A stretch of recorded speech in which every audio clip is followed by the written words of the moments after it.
Jack Benny program.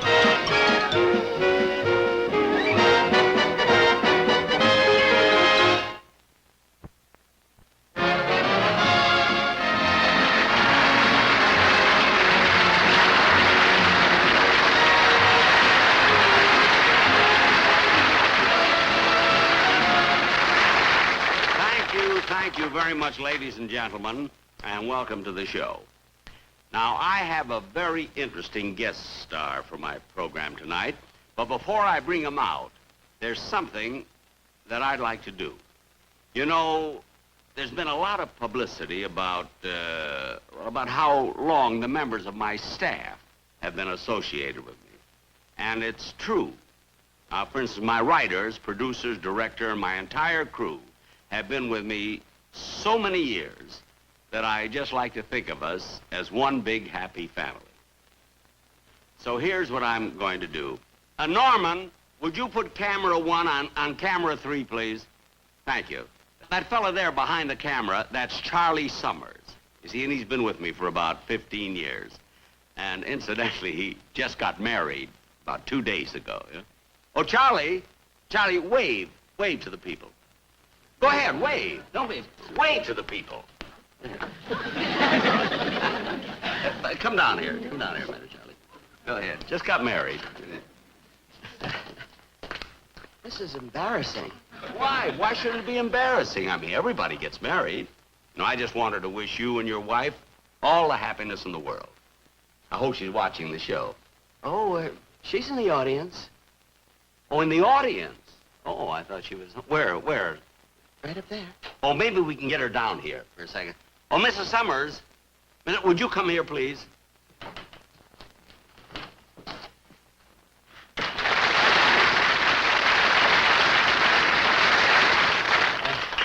Mr. Benny, this is my wife, Selma. Well, Selma, I'm very glad to meet you. And I want to say you got yourself a fine man here. You know, I'm very, very fond of him. He's been working for me for 15 years. I know. How come you never gave him a raise?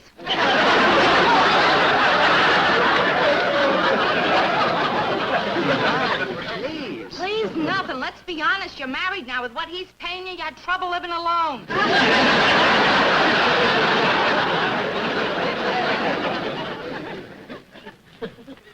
But Charlie never complained. Of course he never complained. He's a spineless schnook, and you took advantage of him. I took advantage of him? How can you say that? I've always liked Charlie. I've always told him how important he was to me. Well, why don't you put your money where your mouth is?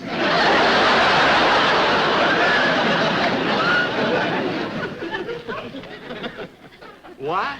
And while we're talking, that was some crummy wedding gift you sent us. 2 dozen paper plates.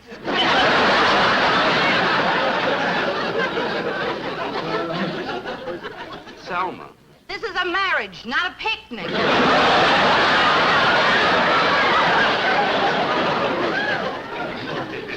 Selma, please. Let's face it, you're nothing but a cheapskate, and you ought to be ashamed of the way you treat your help. You ought to be horsewhipped.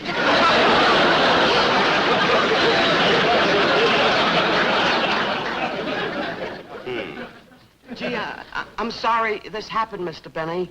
But anyway, thanks for congratulating us. It's all right, Charlie. It's all right. Would you like to kiss the bride?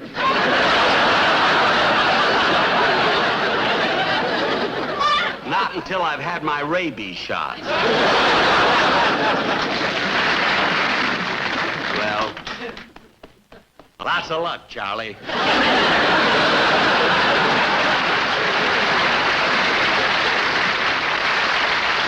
You know, that's the trouble with women. As soon as you get married, they want you to earn a decent salary. Now, ladies and gentlemen, to get on with the show, as I said before, tonight I have a very unusual guest. Oh, Don, would you bring out that photograph, please?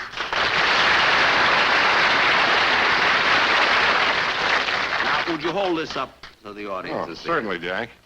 Now, this is a picture of my guest taken when he was a little boy, see? And he had something to do with my career back in the days of radio. Now, how many of you remember the feud I carried on with Fred Allen? all of you. But for those of you who don't, Fred and I for years had sort of a running argument. Oh, Jack, I remember that feud as though it were yesterday. Fred said the funniest things. Yes, he certainly did. Huh? Oh, Jack, do you remember that great line he had about your being cheap? Well, he said so many. Which one do you mean? Well, he said, I wouldn't say Jack Benny is cheap, but he's the only man I know who would open a can of sardines, eat the fish, use the can for a cigarette case, and have the key made into a button hook.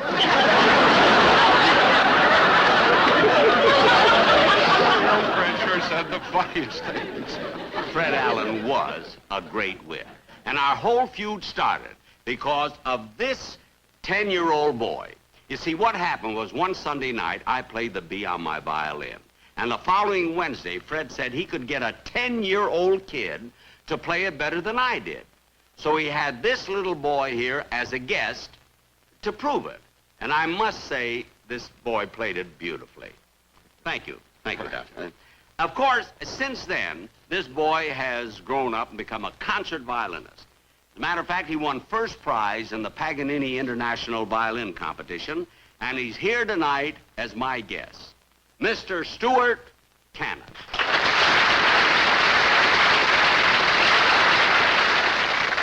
Ladies and gentlemen, this was that little boy who started my feud with Fred Allen.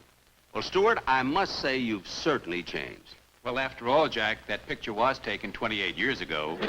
You know, Stuart, I'll have to admit, when you were on Fred's show that time, you played the violin better than I did. Tell me, were you a little worried about it at the time? I sure was. I'd only had 3 lessons. Well,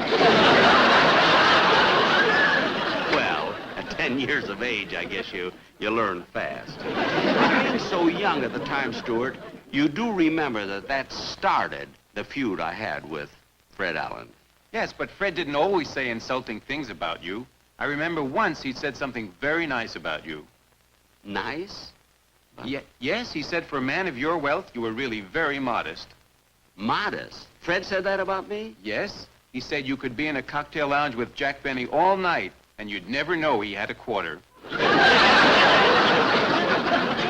Well, that's the nicest thing that anyone ever said about me, I think. Anyway, ladies and gentlemen, getting back to our guest, Stuart Cannon continued his musical studies, and today he is not only a concert artist, but he's professor of violin at Oberlin College Conservatory of Music. Now, Stuart, what are you going to play for us today? I'm going to play La Vida Breve by Manuel de Falla. Oh, yes, Defy. Yes, I've played that several times.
Hey, you were very, very good.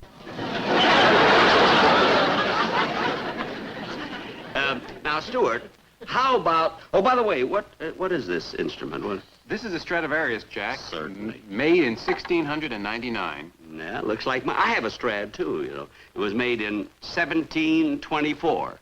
In fact, both of our instruments were made during what they call his golden years. Jack, do you think our audience knows what we're talking about? Well, ladies and gentlemen, the reason we're discussing the dates of our instruments is because there's quite a difference in Stradivarius violins depending on the period in which they were created. Now, when our violins were made, you see, Stradivarius used to work months and months and months to make sure that every detail was perfect. You see, Antonio Stradivari was a perfectionist.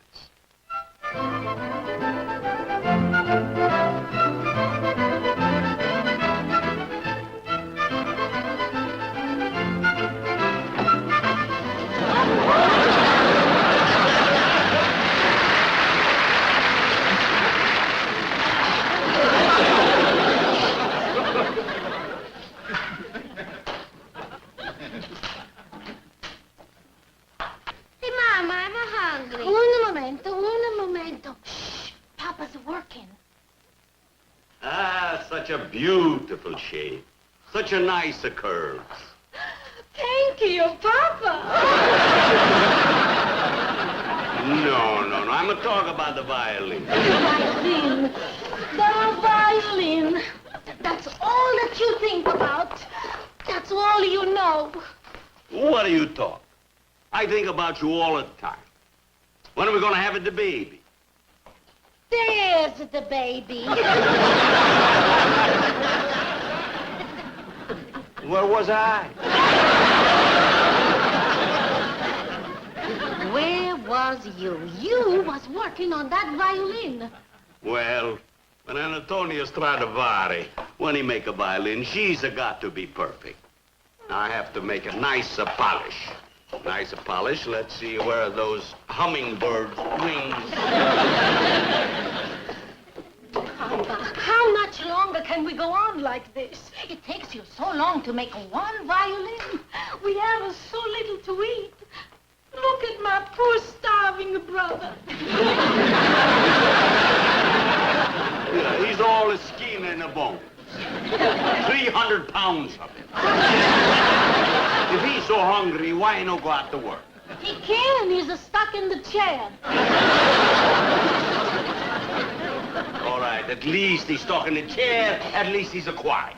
Bambini, come, sit and eat.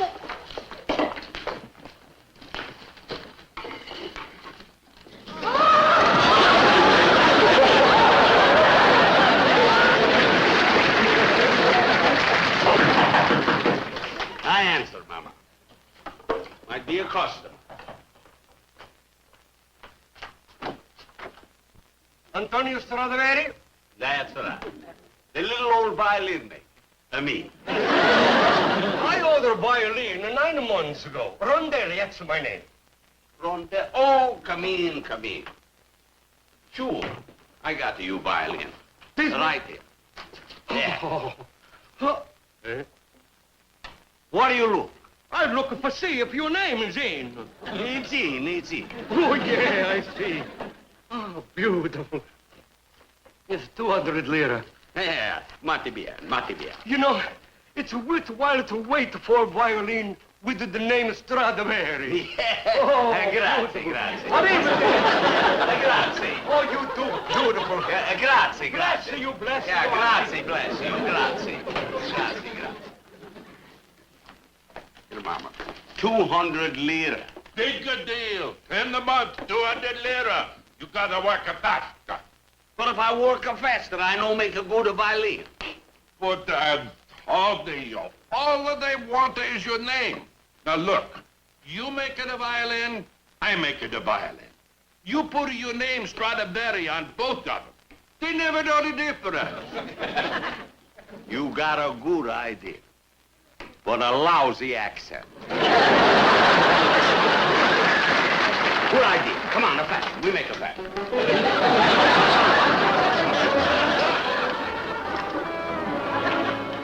Antonio Stradivari. Yes. Here's a two violin. See, here, say my name.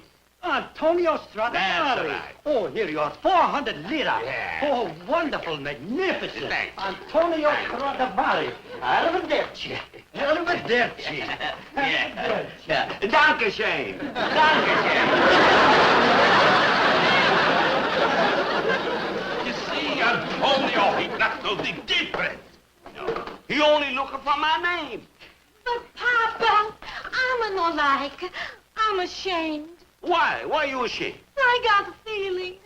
I was so proud when I walked down the street and people point to me and say, that poor fat slob has a husband that makes a wonderful violin. But what's the difference? We make a two violins, we make a 400 lira. That's all right, Antonio, but we got to work faster. Faster? How much faster? How fast can you write your name? I know what you mean.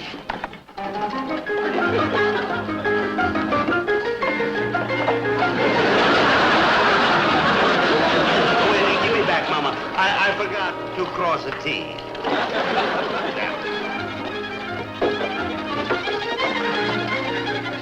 So fast, but we can make a faster. Come on, a faster. Faster, we make a faster.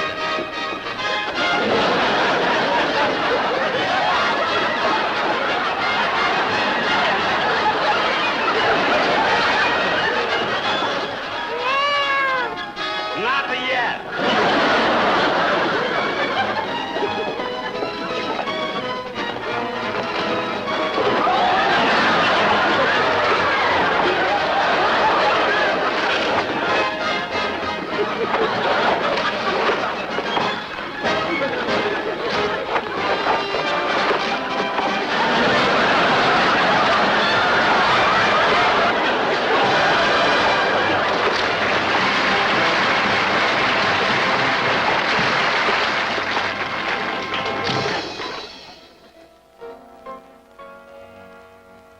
You and your big fat mouth.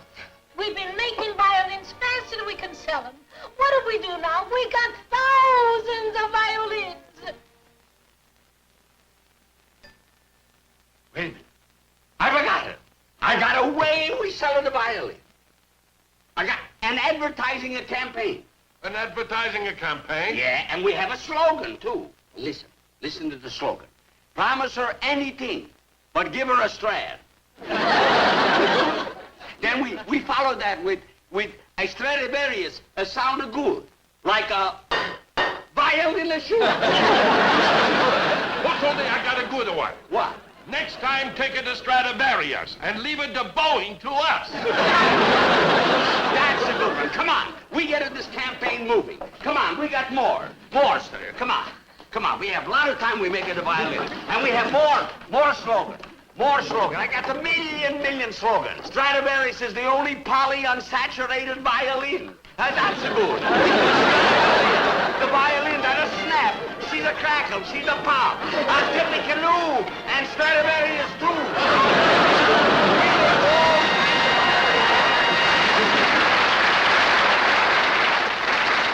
Well, you see, ladies and gentlemen, all the violins made by Stradivarius were not alike.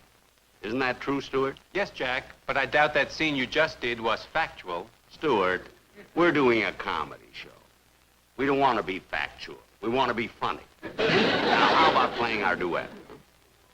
Ladies and gentlemen, we're now going to play the number that started the feud between Fred Allen and me 28 years ago. The Bee.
Thank you very, very much, ladies and gentlemen. Well, that's the show. And I want to thank Stuart Cannon for appearing on the program. How about that duet we played? I must admit, in all honesty, that I didn't think a man like Stuart Cannon, a professor of music, a fine artist, would actually appear on a television show and play a duet with me. I guess it proves that teachers really are underpaid. Well, good night, folks, and I'll be seeing you soon.